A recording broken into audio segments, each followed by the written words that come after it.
तो आज के लेक्चर में हम बात करेंगे working of suspended coil galvanometer. तो यहाँ पे कल हमने डिस्कस किया था इसके कंस्ट्रक्शन पे।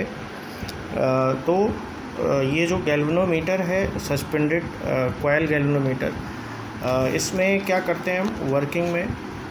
सबसे पहले हम क्या करते हैं कि जो भी लेवलिंग स्क्रू है उसको हम एडजस्ट करते हैं और जो बेस है गैल्वेनोमीटर का उसको हॉरिजॉन्टल रखते हैं ताकि जो कॉइल है वो ईज़िली रोटेट हो सके मैग्नेटिक फील्ड में।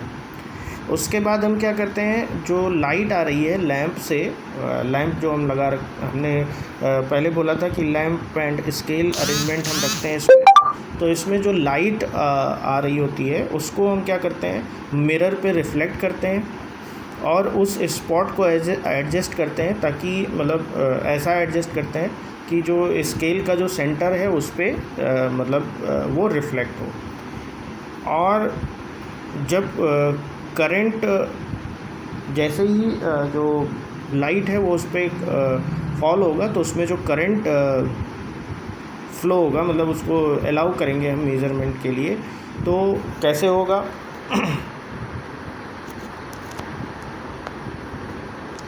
उसमें हम क्या करेंगे कि जो कॉइल का जो रोटेशन है उसका जो पोजीशन है उसके हिसाब से वो लाइट का रिफ्लेक्शन जो है उस पर स्केल पे पड़ेगा और उसके हिसाब से स्केल चेंज होगा।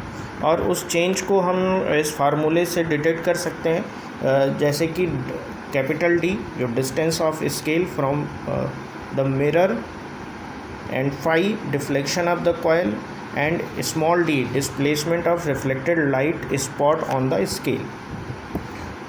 अब इसमें जो एंगल बनेगा उसको हम फाई से डिनोट करेंगे। डिफ्लेक्शन है तो उसको हम लिखेंगे tan 2 phi is equal to d/d, यानी जो tan थीटा का जो फार्मूला होता है उसके अकॉर्डिंग हमने यहाँ पे पुट किया।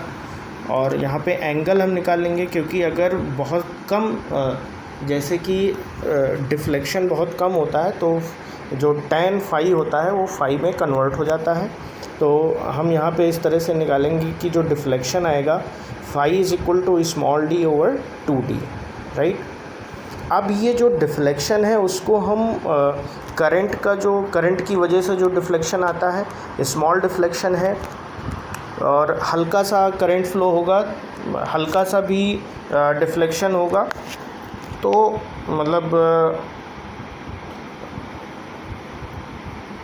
यानी हल्का करंट फ्लो होगा तो लार्ज अमाउंट ऑफ डिफ्लेक्शन हो जाएगा।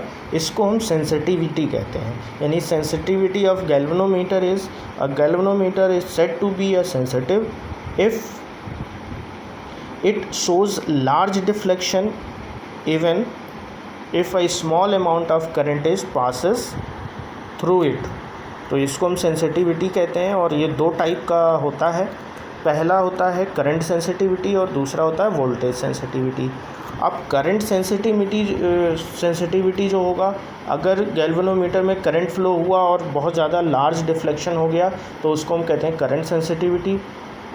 और अगर हम स्मॉल अमाउंट ऑफ वोल्टेज देते हैं और डिफ्लेक्शन हो जाता है स्केल में तो उसको हम कहते हैं वोल्टेज सेंसिटिविटी, ठीक है। तो ये तो टोटल वर्किंग है आपका सस्पेंडेड कॉइल गैल्वेनोमीटर का। इसको आप लोग नोट डाउन कर लीजिए और जो भी प्रॉब्लम हो वो बताइए।